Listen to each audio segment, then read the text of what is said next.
All right, folks, this is Steve with Real Progressives. Today, we are going to be taking on episode number 2 of the new Untouchables. Folks, this is where you find out that financial crime has victims. It has real victims, real human victims. It's not just digits on a paper. It's not just digits in a computer somewhere. It's not just, nobody gets hurt, white collar crime. This is where you find out exactly the downstream fallout. The key with that is understanding that the facts are always right there, but the bad guys try their best to hide them in plain sight. We are going to have some guests on today that will show you what the root of all that evil is, and you'll get to see the real impacts on human life. So today, without further ado, our guests will include Mark Dan. Mark Dan is the former district attorney of Ohio. We'll also have Tom Murphy, who is a special agent who helped Mark Dan put it all together. We also have Eric Vaughn and Patrick Lovell. And without further ado, I want to bring on Patrick. Patrick, tell us a little bit about this particular scene. Well, it's truly a miracle, really built through devastation and tragedy that defies really explanation. So on our journey to explore what happened and to try to answer these burning fundamental questions that I had as being someone who got crushed in the 2008 great financial crisis, I just simply wanted to understand what happened and suddenly make it make sense, right? And so Eric and I are on this incredible journey. And lo and behold, Eric relocates from California to Ohio.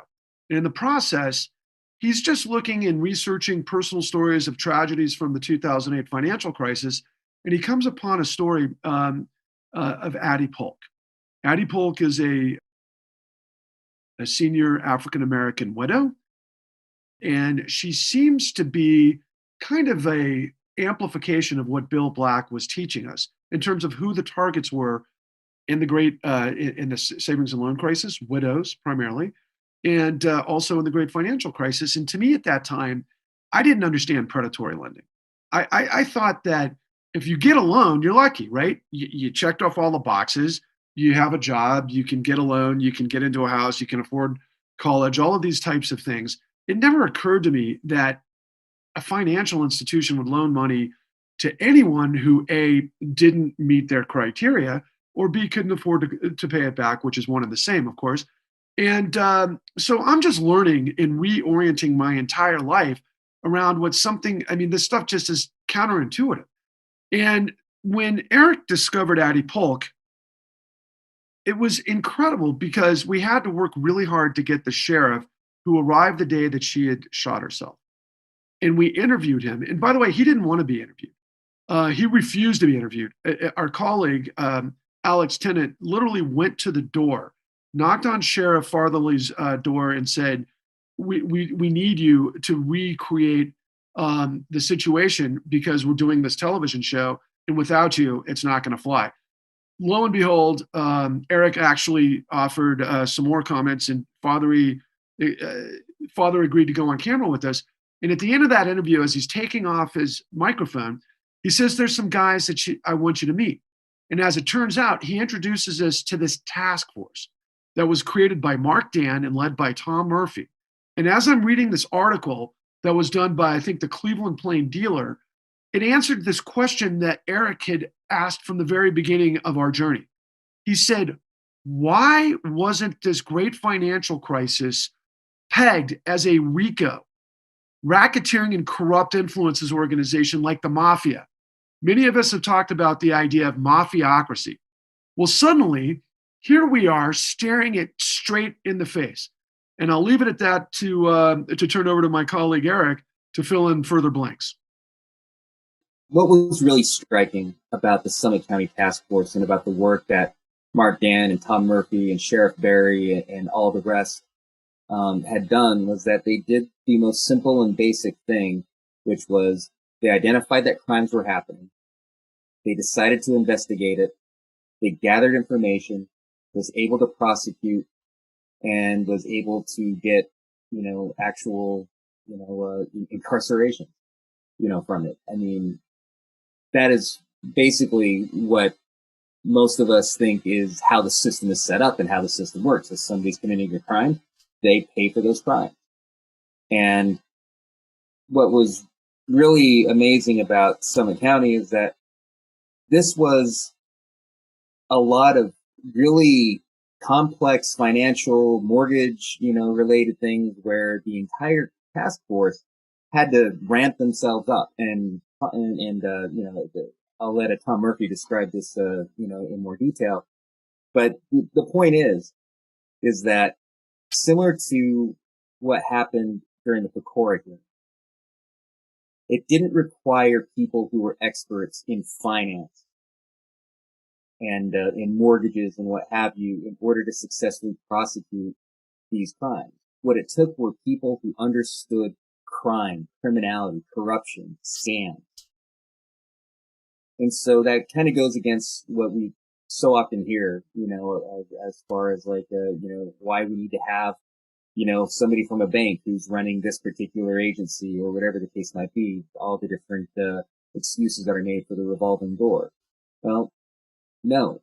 What you need are people who know how to prosecute, who know how to recognize crime when they see it and actually do something about it. And that's exactly what the gentleman on this podcast did. And so I'll go ahead and get back to you, Steve, and have you bring our guest on. Absolutely. So, Mark, Dan, please tell us about how you came into this fold here, because this, obviously the story of Addie Polk, which is the shining light of the entire docuseries, The Con, brings about a real human story, shows the real life and death that is brought on, the tragedy, if you will, that's brought on by the predation you guys uncovered. So talk a little bit about what brought you. Sure. Well, we started pretty early. I mean, we actually started in 2007. Things were happening here in 2007 in America. Things don't matter until they happen on the coasts. And in New York, this didn't hit New York and California until closer to 2008. But in 2007, we started seeing a dramatic increase in foreclosures going on in the state. We had been in a fight in the years I'd spent in the legislature over predatory lending regulations. And so we knew that there were people out there that were very passionate about making sure the law didn't impede them from issuing loans to people that they couldn't afford to repay. And so when I became Attorney General, I made it a priority right from the very beginning.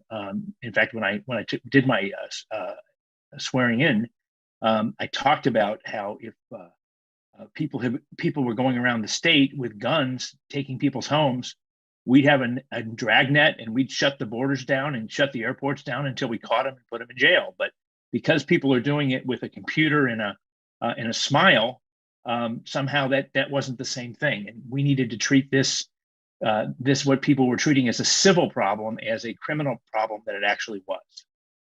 Very good. And with that, you had a friend that helped you here, and that would be Mr. Tom Murphy. I mean, Tom, welcome. Thank you so much for joining us today.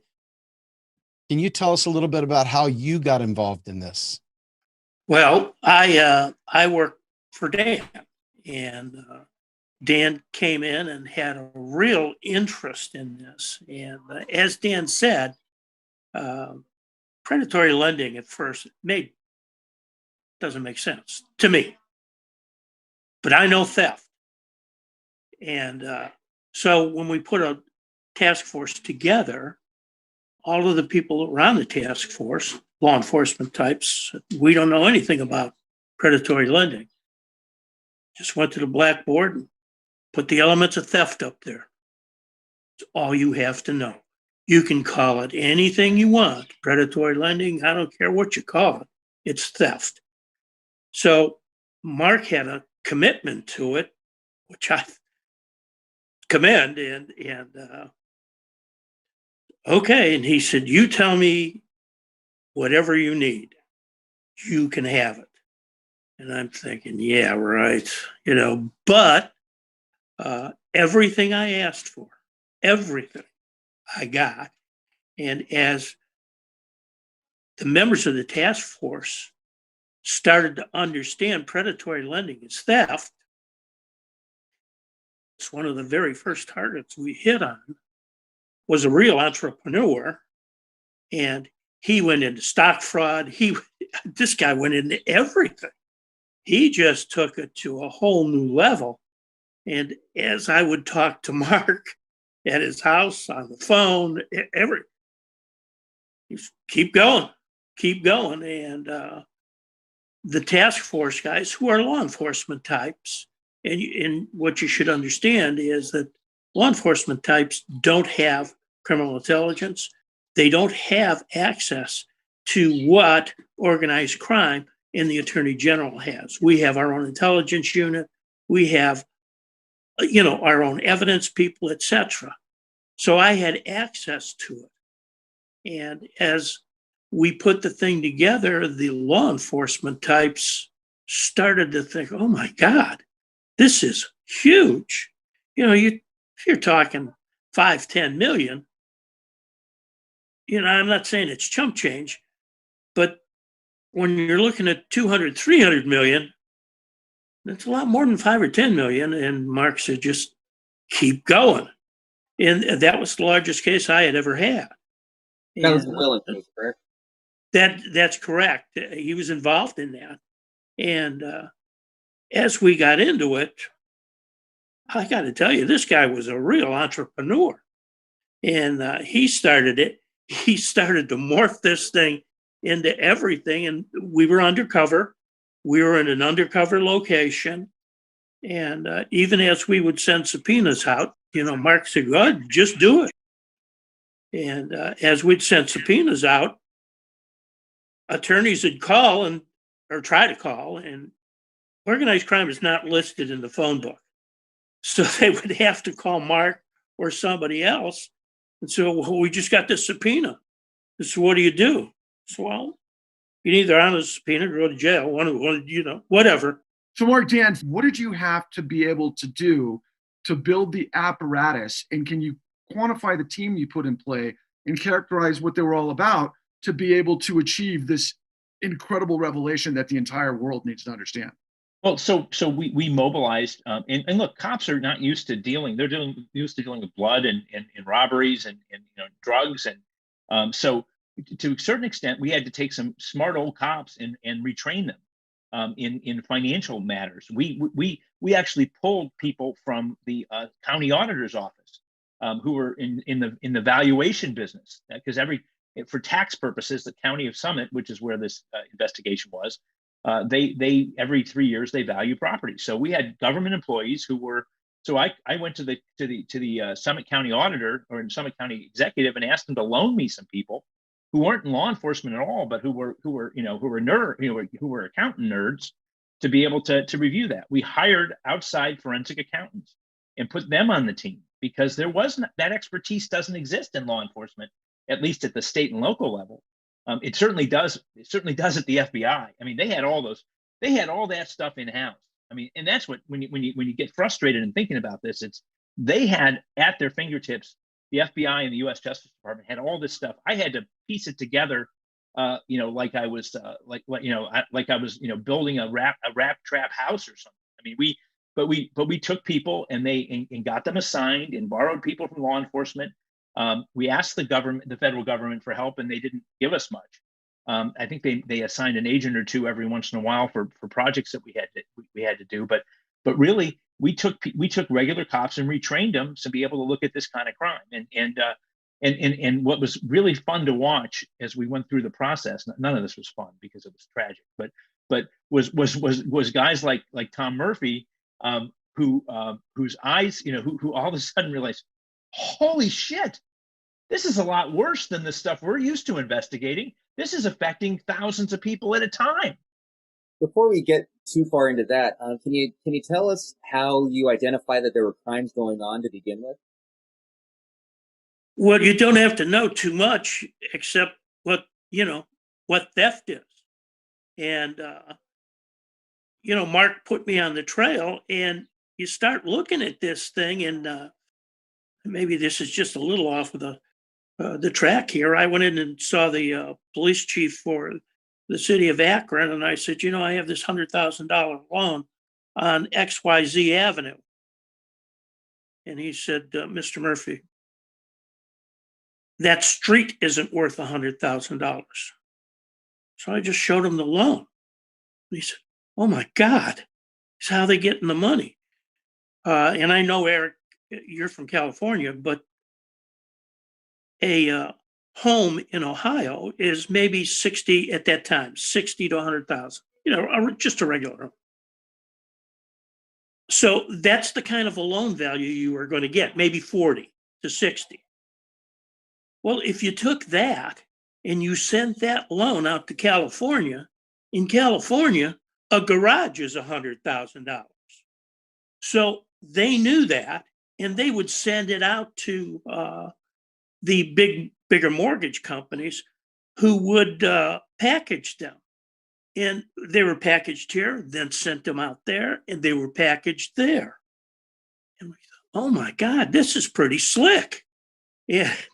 Well, I suppose I should take a different tack to explaining that. But, Mark was there the whole time. He said, go, keep going, get more. And then as they were running out of money, day-to-day money, the one guy from Evergreen, he started an investment. You buy stock. We were in a 1 or 2% world, and he was paying 8 to 10%. Well, not only were you sticking the people that were buying the mortgages, he was decided he would get money and give these people 8 to 10% back, and started a pyramid scheme. Which is exactly right. Which is a Ponzi scheme. And I was struck, Tom, the first time that we talked. It was extraordinary to me to learn that when you guys put this facility together to take a deep dive, A, you had incredible secrecy, but B, you had this group of guys that Mark Dan just described that came together to unpack what was obviously a criminal conspiracy. And you did it at the board by figuring out it was theft, but obviously it was theft by deception, deceiving both the consumer and the investor. So can you walk us through what it looked like, that incredible operation that you had, and what level of secrecy you had to contend with? Well, the level of secrecy was Ohio organized crime is under Mark Dan, and it's a separate unit in the entire state. It's separately funded. It isn't even in the office tower where the AG's office is in Columbus. It's somewhere else. And everything was separate. So nobody knew anything. And we got an undercover location where we pay rent and computers. And you do have to get a host agency, if you will. And that was Summit County, who really got hit hard. And they decided, we're going to take this on. We'll take it on with you. And but then who wouldn't if the AG says I'm paying for it? And so we had cars, trucks, whatever we needed, supplies, and it's a big deal. It's a big deal. We had a computer room. We had an evidence room. We had investigative rooms. We had a finance room. We had a cafeteria, if you will, or a conference room where we met for lunch. And that's where a lot of the stuff would come, we would share at lunch, if you will. And the finance guy, we had a forensic accountant, as Mark said, who came on, and we have different peoples from different areas, government, and we even had a civilian that had a business and was retired, but was working part-time for the county of Summit. And his job, if you will, was to question everything. No, that's business. That's not business. That's theft. But he would keep it on. He would ask the questions like a businessman would ask questions. And we, being law enforcement, would say theft, and somebody was going to win. And as it worked out, he figured it out right away. That's theft. What I learned very quickly, especially when seeking the cooperation and the collaboration with the federal government and the U.S. Justice Department, was and frankly other state attorneys general who ultimately ended up with some action that ended up being good, but not what it could have been. And that was that they couldn't envision a world in which the guys they went to Harvard with, or the guys they went to Yale with, or the guys they went who graduated from Wharton School of Business could possibly be serial criminals. And to this day, the folks in the Justice Department, whether it's been the Clinton or the Bush or the Obama or the Trump Justice Department, and I see nothing different coming from the Biden Justice Department at all. Though they can't look just this week, Boeing was fined $1.5 billion for killing 300 people on airplanes that human beings who worked in the company knew were dangerous and allowed them to fly, and helped each other deceive the government regulators about the dangers that those passengers were facing in the hands of the pilots, not the pilots, in the planes that they created. And $1.5 billion seems like a lot of money, but nobody went to jail. But it's expendable, and same with your cases involved with the nature of the huge Sackler family settlements and everything else. With the opioid crisis, it's that the consumer, i.e., citizen, is expendable for the bottom line, which is short term, and it's all baked into this black box casino of deception. Right, but Patrick, the point you make about not learning from history, is so important, because our capital was occupied by a group of American citizens. I think that most of them were citizens anyway. I think they were all citizens, probably. I think they had that going for them.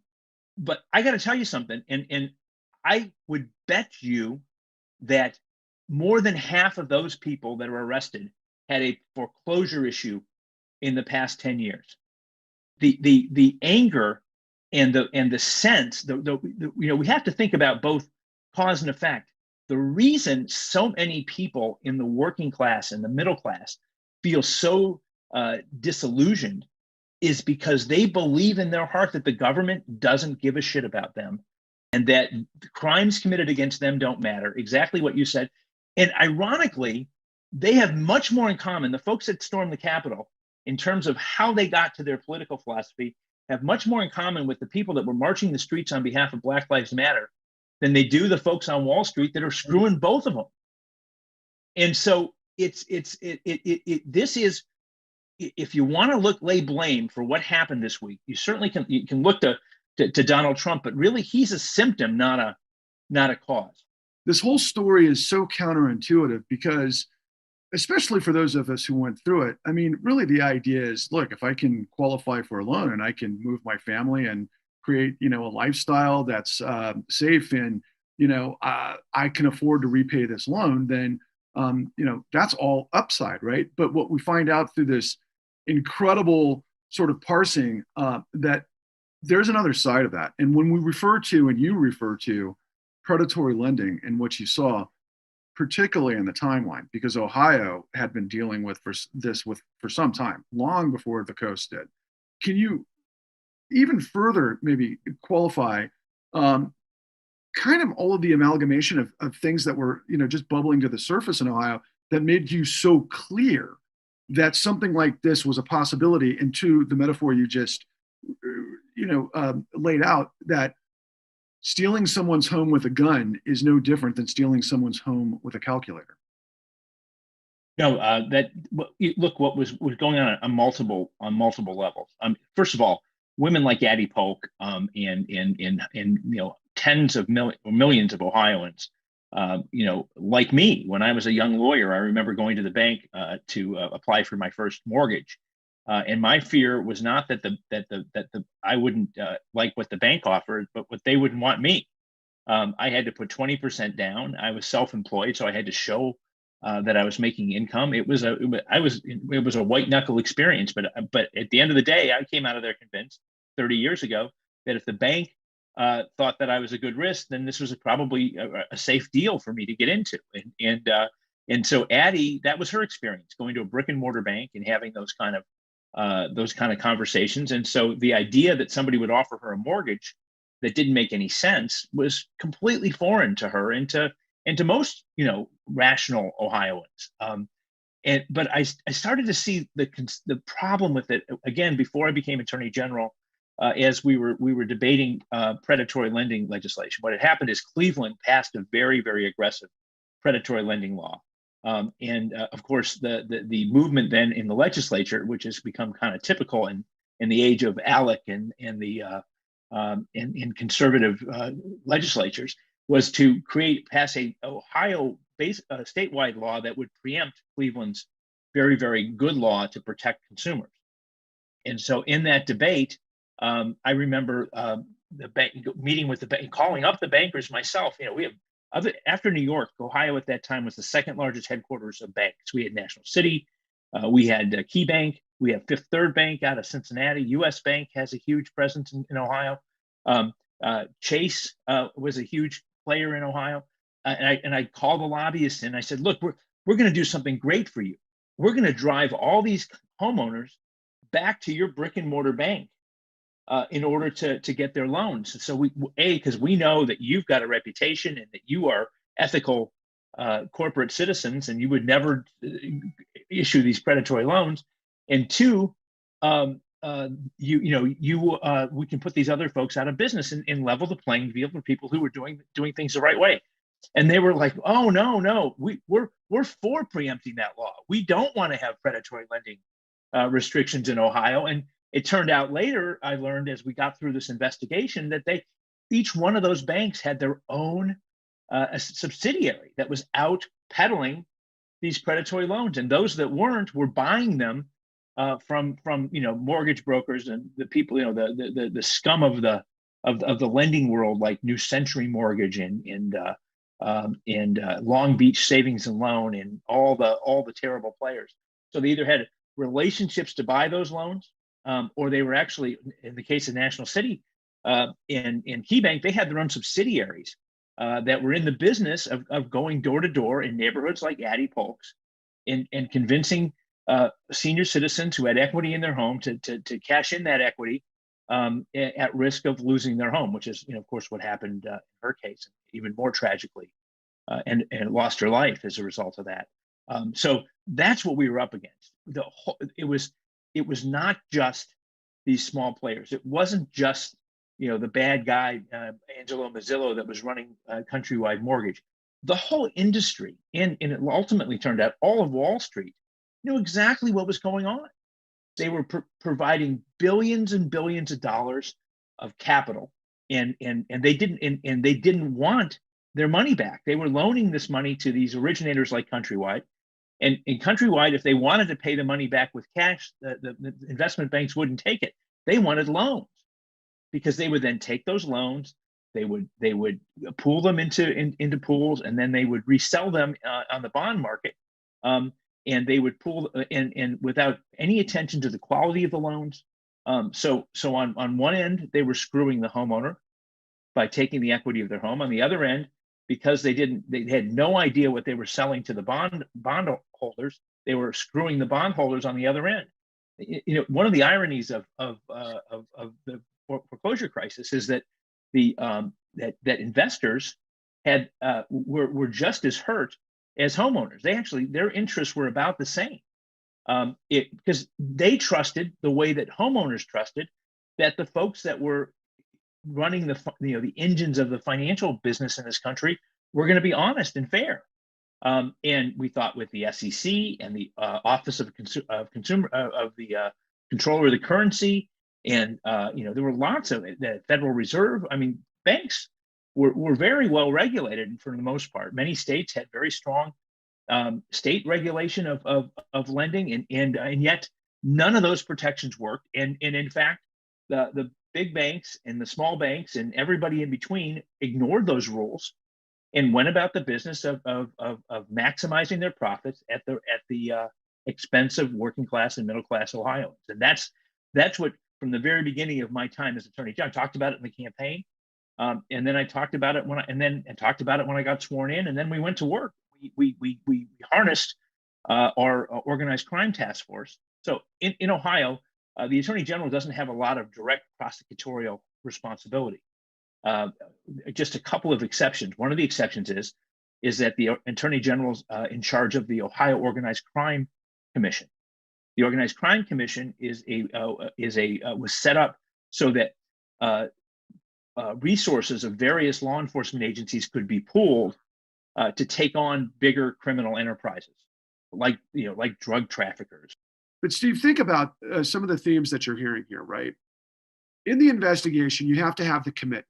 You have to have the courage. What does that mean? Well, you have to have vision. You have to have the determination to fund this thing, because you can't guarantee a prosecution. What it comes down to is you got to prove the crime, right? And it's so easy. For example, one of the things that stuck in my craw throughout this whole process was President Obama went on 60 Minutes to say that, well, while Wall Street, what they were involved with was unethical, they didn't break any laws. Now, we could spend an afternoon parsing about how that is disingenuous, not correct, or could be correct under certain legal sort of variables, right? But in terms of the actual crime itself, what you heard from Tom Murphy is exactly what it's all about. He knows theft when he sees it. So how do you prove it? And so they put together this ginormous apparatus that was super hyper secretive, because they had the vision to know that they had to represent the people. What a crazy idea, right, Steve? Absolutely. As I listen to this, it just reminds me that once again, the bad guys have so much more power because we're afraid of them. We're afraid of them. The political will is not there. The quote unquote champions of progress, the champions of the people, are afraid to take this stuff on. They lack courage. They lack the political will. And you watch this as they pander. You see them on television. Now, what goes on behind the scenes, I can't tell. I'm not in those smoky, dark rooms having to wheel and deal, try and get things done. I recognize that is a skill that I don't have. But I also recognize the fact that in order to uncover and to shed light on these things, as Bill Black said, we must have the courage. We must have the courage. We must have the will. And we must have the backing. You must have the energy to take on these very, very powerful interests. And so, hearing this at a micro level through Tom's view and understanding inside of Ohio and inside of this specific investigation, what it took to do that. Imagine extrapolating that out across 50 states and territories and looking at every one of these predatory situations. Number one, we already know it's underfunded. We already know that it's understaffed. We already know that they aren't given enough tools to survive through this process. And then we wonder why these things keep happening. And I think probably the most frustrating thing is the platitude salad that we get from our politicians and from the media pundits who just wring their hands and act like, oh, there's just nothing more we can do. There's so many partisans out there that simply will not call out their party. Their party is their family, it's their religion. And unfortunately, this is a nonpartisan issue. This rises above politics and it becomes a matter of life and death. And you see that right now, currently in the political climate today, as people are talking about Nancy Pelosi, Mama Bear, and all these other things. And these are the very people who have done the Texas two-step to keep us from uncovering this and attacking it where it stands. So this is really important. And the Obama failure is every bit as egregious, if not more, than the Bush failure, simply because Obama came in with hope and change. And so many people believed him, were hoping that he was going to save us from this. And in fact, in many ways, he put, some fertilizer on the same corruption and allowed it to continue. So yeah, absolutely. Well, to that point, though, let's go to Tom, because Tom, again, let's talk about where the rubber meets the road. You're a career civil servant. Your job is to protect the people. How does that go into the formula here as this process is coming to fruition? Well, the way it worked out is, when you're the director of a task force for organized crime, you report to the Attorney General. Well, to the commission, but to the Attorney General. And as I would meet with local, or as you would run into local politicians, say, and or local big shot attorneys, because they were very, very upset, they'd say, well, who do you report to? I report to the Attorney General. Well, we want this done. I said, well, good for you, but I report to Mark Dan. And if you want to change, you call Mark Dan. Well, if you know Mark, you're not going to call him. They're not calling him because he's the guy that told me to do it, and I'm doing it. And when you have that kind of backing, and they knew it, I was just a soldier, but they couldn't get to the soldier because they didn't want to go to Mark. They were afraid. And Mark, just keep going. You're on the right track. Keep going. And as it got bigger, to be perfectly honest, when it got bigger and bigger and bigger, that was Mark's purview, was not mine. I knew that Atlanta had it. I knew that Indiana had it. I knew that Florida had it. But that was not mine. Mark had to deal with those people, not me. And unless Mark said, hey, you're going down to Cincinnati to give a talk. Okay. Time and date. And then I had to block that out. So I was just wondering, because as Patrick was talking about how some people were saying that what was going on was just unethical and not illegal, when did you, in your investigation, let's focus specifically on the Dave Willen case, since that's what's featured on the con. When did it become clear that this wasn't just unethical, it was illegal? Well, when you take the words, I don't want to hurt anybody's feelings, but if you take the words predatory lending and you just erase them and put theft down and put the elements of theft up there, it becomes pretty quick. It comes real quick when you got it. Elements of theft. Well, it's taking something of value, taking it from people. So what they would do is they would inflate the property value. They had a house that was worth $8,000, or they bought for $6,000, and put some lipstick on that pig. They put a couple windows in and something. And then they said, okay, this thing is worth $70,000.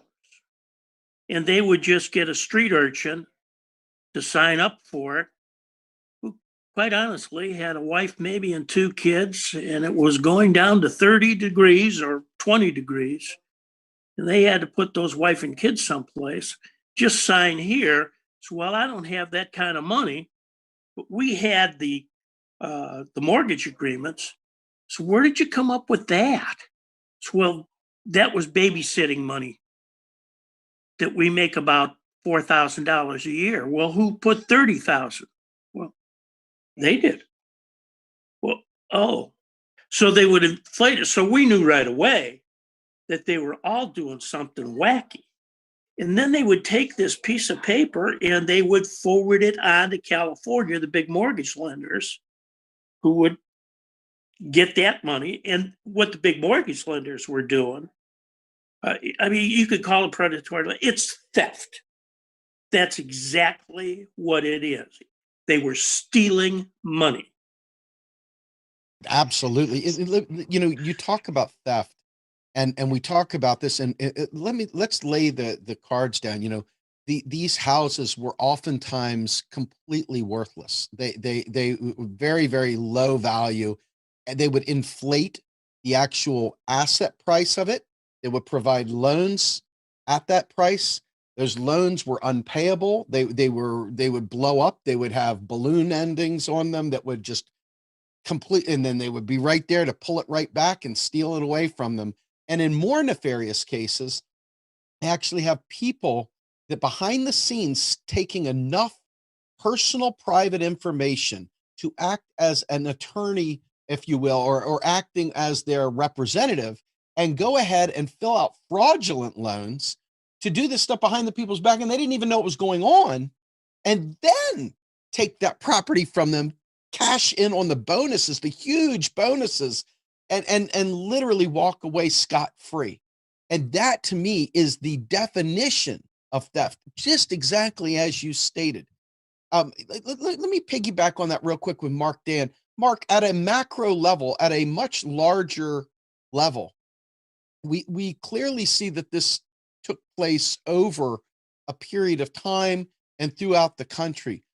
What if any conversations did you have between other states as you were going through this? Did you get to see this happening elsewhere? Were you privy to seeing the larger picture from your seat?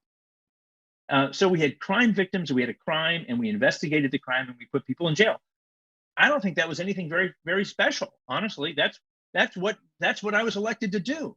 That's what every prosecutor in the country is elected to do. And why they didn't do it is as beyond me as you. And the fact that the Democrats running the country at the time, I can almost understand why Bush didn't. He ran on behalf of the banks, and they spent 8 years trying to preempt state regulations, and then eliminate those regulations of businesses. But when the Democrats took over, and there were Democrats running the Justice Department, they were just as subservient to their Wall Street masters and their and the law firms that they had come from and that they would go back to after their few years in government. That even when the professional staff, as you proved in the con, were coming to them and saying, "Hey, we've got something here. There's a massive crime wave going on," and they were like, "Well, that's not really crime. That's more of a civil kind of a violation," And then the whole thing gets even more exacerbated, and this is where the hate and the anger that we saw this week comes from. Is when then judges all of a sudden, when the bottom fell out and all these houses went into foreclosure, and the judges didn't know what to do, but they couldn't imagine same thing. they couldn't imagine that that a Wall Street that a bank like Chase Bank in Ohio or Fifth Third could possibly present to them in court a note that they didn't have the right to enforce. It was stunning. It was really interesting. It was just particularly easy to see in the smaller counties where there are one or two judges who actually have a little bit more time and they can read the Constitution and stuff. And so after I left office and I was defending people in foreclosures, I remember a really great conversation with the judge. He goes, when before this all happened, it would never dawn on me to doubt what's in the paperwork filed by a bank to foreclose on a house. He goes, now, after what we've learned over the past 3 years, I don't believe anything they put in front of me. That's insane, considering that not a lot of those judges have come forth, at least together, to speak in unison about what they actually saw. Well, but because in the big counties, so in the small counties, justice was possible because there was time, and there were, in a county where there's 100 foreclosure cases a year and it went to 200. In Cuyahoga, it's easy. But in Cuyahoga County, where it went from 3,000 to 30,000 foreclosures in a year, all the judges were thinking is, holy shit, how am I going to do anything else? You saw it in Florida, and you saw that, and those are the judicial states. Those are the places, Patrick, where people have had due process protection. But places like California and Utah, where you live, those are non-judicial states. There was no due process at all. During the Obama administration, we thought we got a president who came in riding a populist wave to clean up the mess that he was in. I dare say he had a popular mandate from the people very similar to FDR. And the first thing he does is he puts Eric Holder in charge of the Department of Justice. Where did Eric Holder come from? Covington and Burling. Who wrote all of the legal representations of MERS, which was a huge, huge part of this stuff? It happened to be Covington and Burling. Well, and then of course Eric Holder went back to Covington and Burling after he left office. So it was just seamless. And he was there to serve the interests of himself personally and their clients. And it wasn't, again, for whatever, we know why it wasn't a priority for the folks in the Obama administration. They blew another huge opportunity, which was as part of their relief bill, as part of the HAMP bill, there was a proposal initially and that Obama supported as candidate to allow first mortgage loans to be modified in Chapter 13 bankruptcy. And Obama punted on that. He gave that up in the negotiation, and that frankly would have saved. The bankruptcy courts were in a much better position to be able to adjust these mortgages and to salvage some rationality from what was going on. And they walked away from that. So they walked away from this potential civil remedies that would have helped people in favor of a plan that really just subsidized banks and paid them interest on the bad loans that they had originated to begin with. That's really what the TARP and the HAMP program ended up doing for homeowners and for banks. And walked away from the ability to fix it civilly when the Justice Department had the opportunity and was presented on a silver platter a case of criminal conspiracy, a classic RICO organized crime enterprise. They chose to walk away from it. We didn't in Ohio, and just because our guy, as I said in the con, just because our guy was wearing a loud sport coat instead of $1,000 bespoken suit, doesn't mean that the guys in the bespoken suit did anything better. They were just smoother, and they're still there, by the way, Patrick. All the folks who were at Merrill Lynch and who were at Deutsche Bank and were at the biggest investment banks in the country, they're still sitting in their corner offices making $1 million a year bonus, doing the same thing.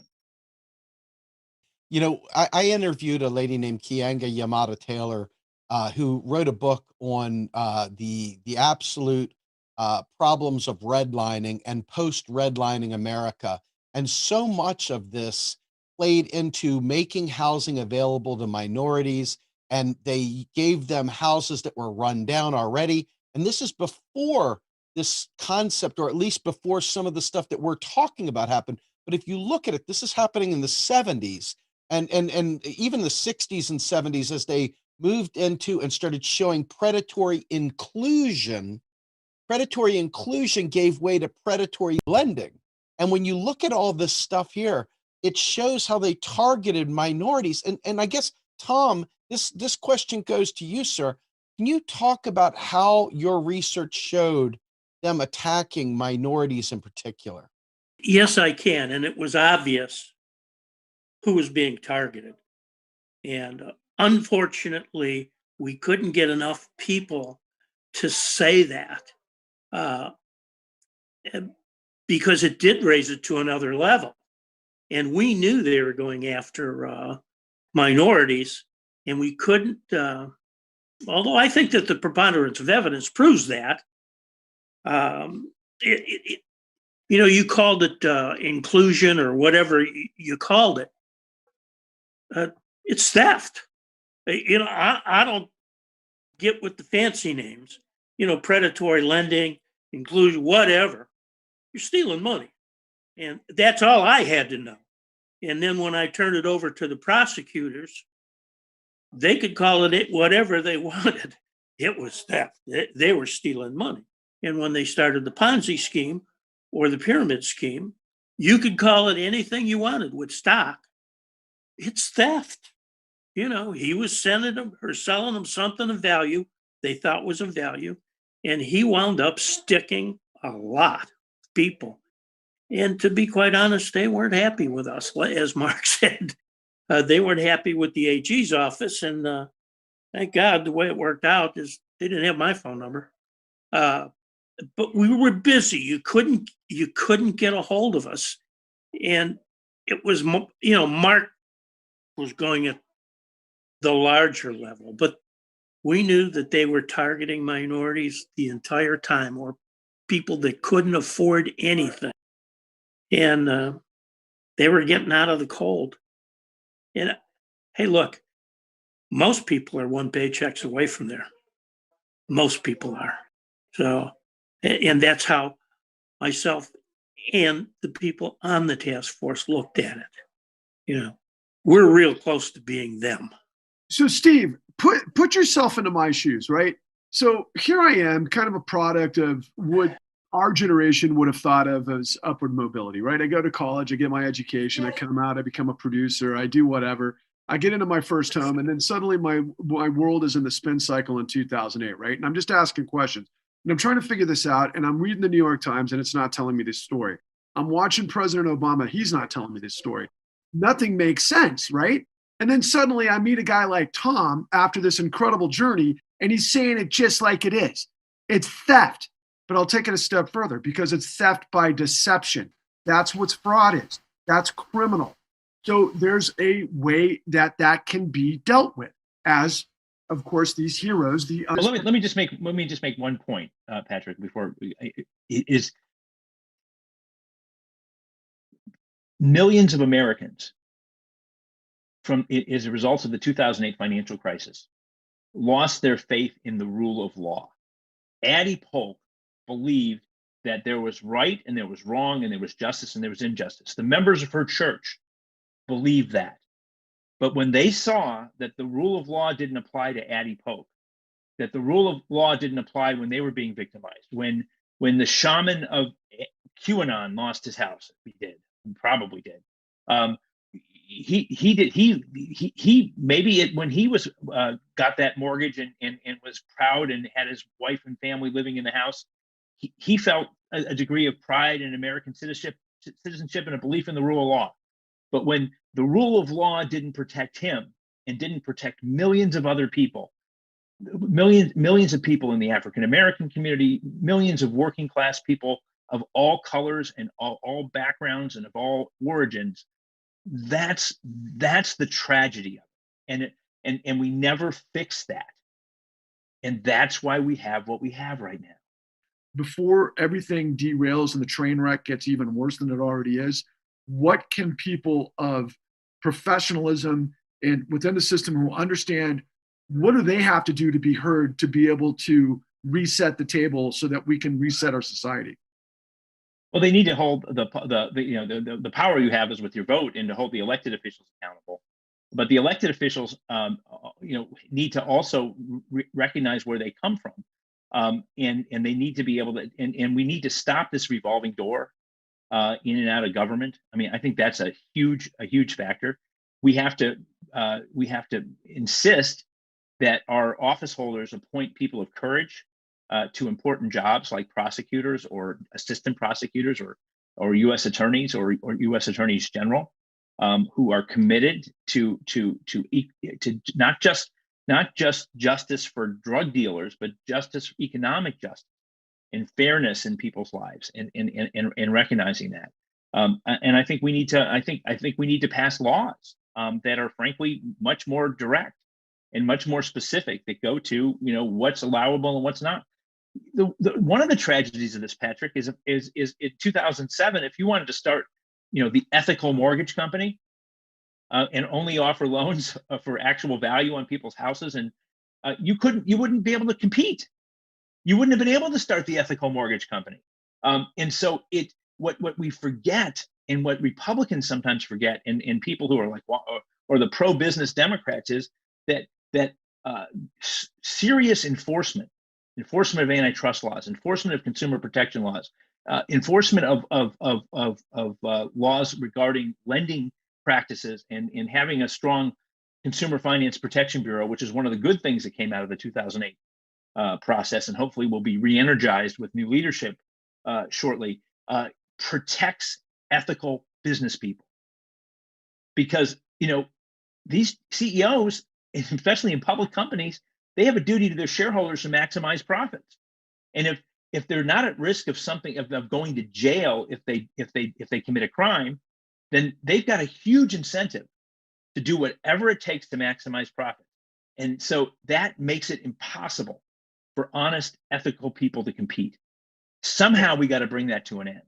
If somehow magically, Mark, you and Tom were put at the head of the Department of Justice in 2007, 2008, what would you have done?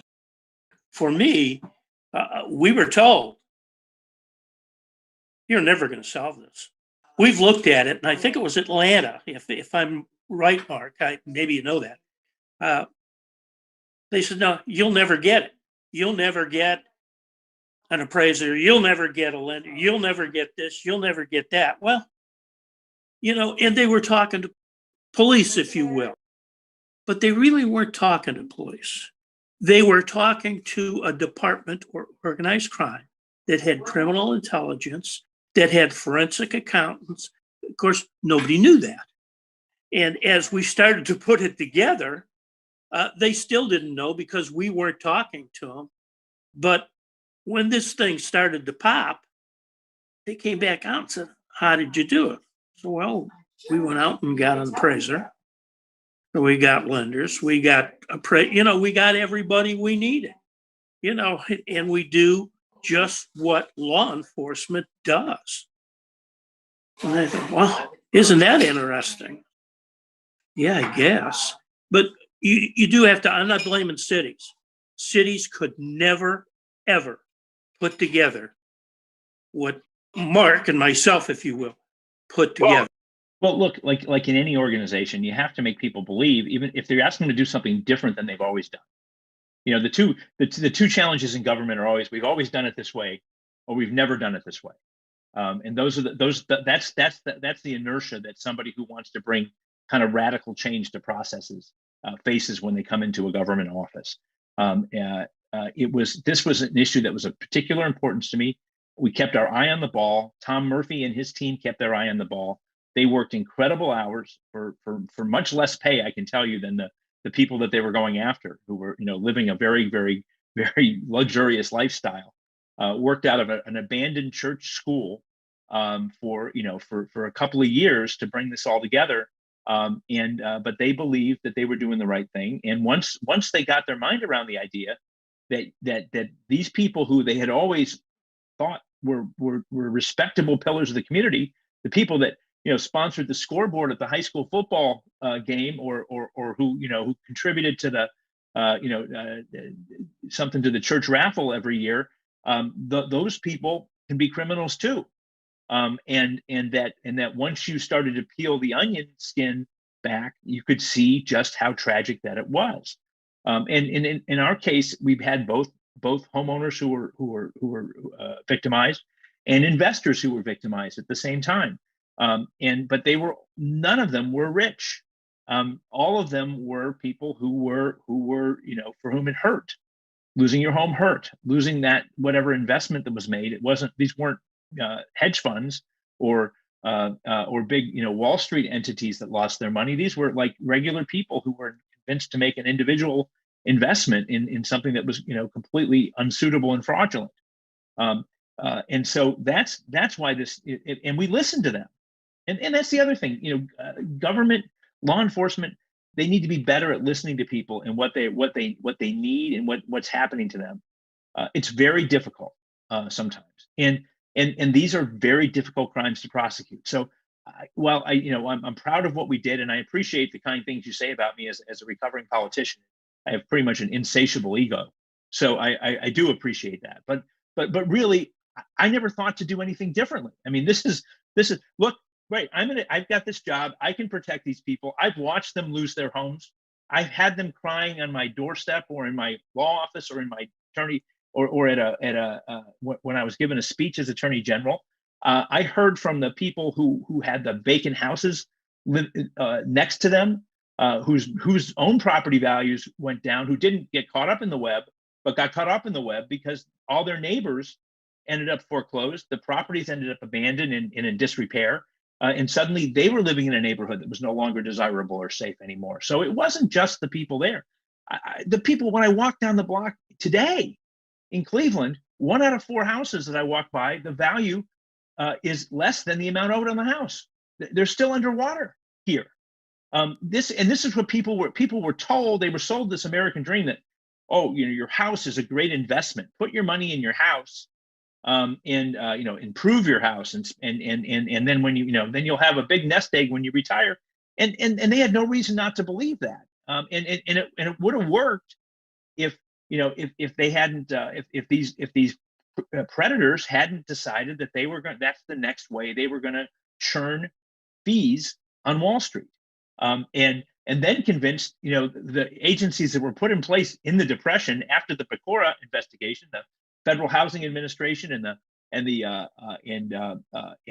Fannie Mae and Freddie Mac, who were supposed to be the guardians and supposed to be the ones offering and buying the good loans and offering the good loans.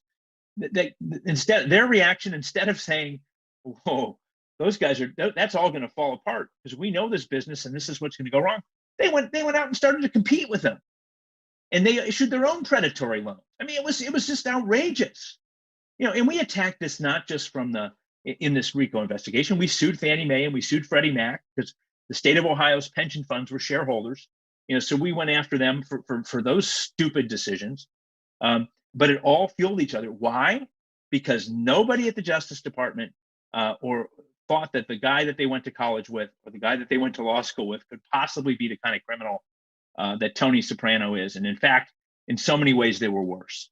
You can call it or talk about it however you want.